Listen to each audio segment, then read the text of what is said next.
Welcome to my channel. Let's fix your machine together.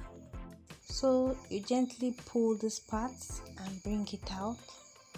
Once you're done bringing it out, you unlock the two sides gently and then bring out this other part.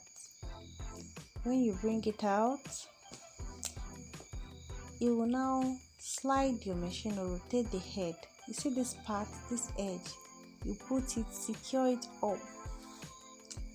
Then you put this flat place, placing the sharp edge. You see the small edge, look at it.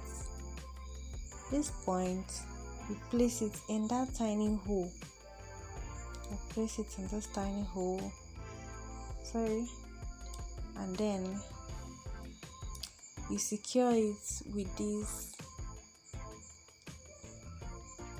this part. Let me repeat the process. So I put this sharp edge into that hole, then I secure the two edges with the lock. See it? So that's about it. Now I'll just simply replace my shuttle and my rear.